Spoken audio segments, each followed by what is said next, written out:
واخيرا اخيرا اخيرا بعد الصياح، اهلاوي يا اهلاوي، عاوزين مهاجم يا اهلي، عاوزين مهاجم يا خطيب، عاوزين مهاجم يا كولر، عاوزين مهاجم يا امير يا توفيق. اخيرا اخيرا اخيرا موديست اهلاوي الحمد لله. موديست صاحب ال 35 سنه. واي حد هيجي يقول لي يا عم ده 35 سنة، هو ده جاي يعمل ايه؟ احنا جايبين واحد يدفن معانا، احنا ناقصين. هقول لك موديست مش هو اللاعب اللي انت تسمع سنه تتخض وتخاف. ما حدش مننا معاه الداتا الكاملة الموديست. كان نفسنا في موليكا، كان نفسنا في كذا لاعب مهاجم سواء اجنبي او افريقي، ولكن موديست حاليا هو احسن من خيارات كتير انت اتزنقت فيها. لو قدامك وقت تفكر مش هتجيب موديست، ولكن انت في وقت موديست فيه احسن الوحشين، وهو مش وحش.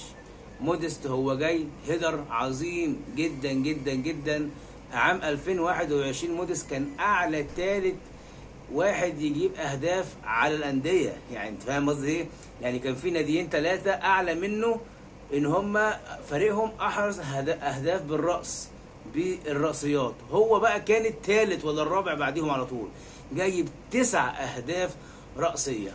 هيدر قوي جدا. موديست أصلا بنيانا قوي جدا، هيفيدك كده كده. هو لاعب أوروبي، يعني بيعرف يلعب بالرجل، بيعرف يسلم ويستلم، بيعرف يحط المدافع وراه ويعرف يلف بيه، بدل ما نقعد نلف 180 درجة في المصريين عشان يعرفوا يخشوا قدام الجون.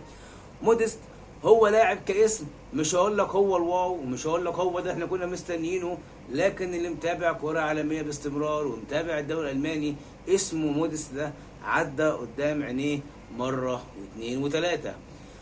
والدليل على كده ان فرانكفورت الألماني كان بيفكر فيه الفترة دي ان هو يبقى بديل رقم ثلاثة لو في حد ما جاش معين. وفرانكفورت ده معروف ان هو في الدوري الالماني من الانديه الشرسه، زي الاتحاد وزي المصري وزي سموحه في الفترات الحلوه ليهم.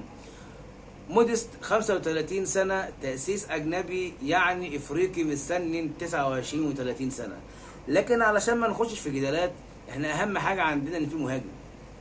ما كانش هينفع نخش بصلاح محسن وكهربا وزعلوك مع احترامي ليهم في دوري مصري وكاس مصر ودوري ابطال افريقيا والدوري السوبر الافريقي وكاس العالم للانديه والسوبر الافريقي والسوبر المصري وفترات المنتخبات ومش عارف ده يصاب وده يحصل ايه وده مستوى وحش الفتره دي.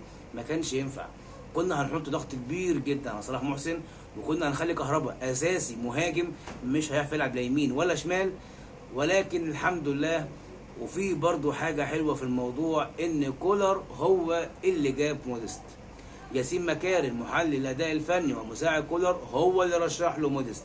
يعني اللاعب ده ترشيح كولر وياسين مكاري، لا هو ترشيح زكريا ناصف مع احترام الاسماء، ولا هو كابتن محسن صالح، ولا هو البي امير توفيق اللي احنا مستنيين نزغرط ونسمع خبر ان هو مشي من النادي الاهلي.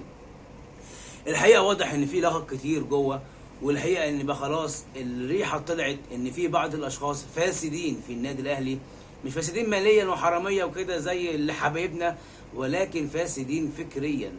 انا لازم استفيد من كل حاجه بتحصل، ولازم اخد اللقطه، ولازم يكون عن طريقي. والله اعلم في بقى سمسره مش سمسره، سمعنا كلام كتير من ده الفتره الاخيره، ولكن الريحه طلعت. وكولر هو اللي حامينا الفتره دي، وكولر هو اللي واقف. وسبحان الله كولر عمل حاجه مش عارف هو كان قصده ولا مش قصده، لما سلم الاداره للجمهور، لما قال انا محتاج جماهير، انا عاوز صفقات، انا عاوز مهاجم، انا عاوز مهاجم. الاداره ما بقتش عارفه تطلع تعمل حاجه، ولا هتقدر تقول لك الراجل موافق. ده الراجل طلع بنفسه وقال عيب تبقى انت اكبر نادي في افريقيا وعامل كل الصفقات دي، ورضا سليم وامام عاشور، وانت عندك علي معلول ونص ملعب فتك ودفاع قوي وبوظ كل ده عشان مهاجم. اصرف يا عم، اصرف. انت داخل في بطولات كبيره وفيها مكاسب ماديه كبيره. اصرف علشان معاك مدرب الحمد لله ربنا رزقنا بيه، مدرب عاوز يعمل حاجه، مش مدرب جاي ياكل عيش. مدرب خلص وعمل كل حاجه في اول سنه، ومع ذلك عنده الشغف والطموح انه يعمل حاجه.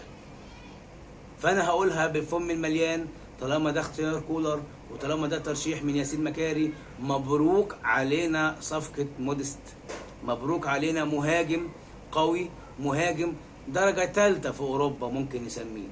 مش هيقول لك مهاجم سوبر ستار ولا مهاجم درجة تانية، لا هو مهاجم درجة تالتة، ولكن مهاجم درجة تالتة كويس. يعني في الدوري المصري والحاجات التعبانة دي المفروض يقلب رونالدو وميسي زي ما بيقولوا. ما بقولش ان هو هيعمل كده، بقول لك المفروض يقلب كده. والحكم في الاخر في الملعب ممكن في الاخر يفشل، ممكن في الاخر يجي يكسر الدنيا. وال 35 دي يبقى هو عنده 36 وانت عاوز تجدد له السنه الاضافيه. يعني حسب ما انا قريت اخر حاجه ان هو سنه مع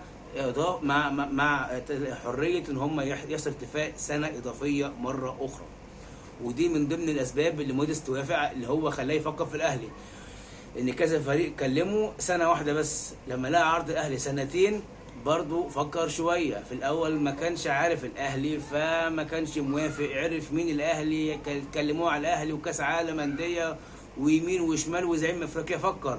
ولقى كمان ان في احترام متبادل وعاوز سنتين، فكر. ولما لقى ان في مدرب سويسري اسمه كولر، ومعروف مين كولر في كولن ومين كولر في هامبورغ ومين كولر في سويسرا ومين كولر في النمسا، اكيد برضو كل ده خلت لاعب زي موديست موافق ان يجوا افريقيا. احنا مش في اسيا، احنا مش في السعوديه والامارات معاك فلوس تجيب اي مهاجم. لكن انت هنا معاك فلوس شويه لكن تقدر تجيب بيها كذا حد، لكن انت كسلت. وفي بعض الناس اللي عندك جوه النادي هي اللي بتبوظ صفقات وهي اللي بتسرب الاخبار. بقينا ملطشه للاسف. عيب كابتن محمود الخطيب الراجل المحترم والراجل والكابتن الاسطوري و يبقى في حاجات صغيره زي دي في مجلسه، صغيره لكن تقل من المجلس، وفي الاخر بالصب للكابتن محمود الخطيب في الاخر.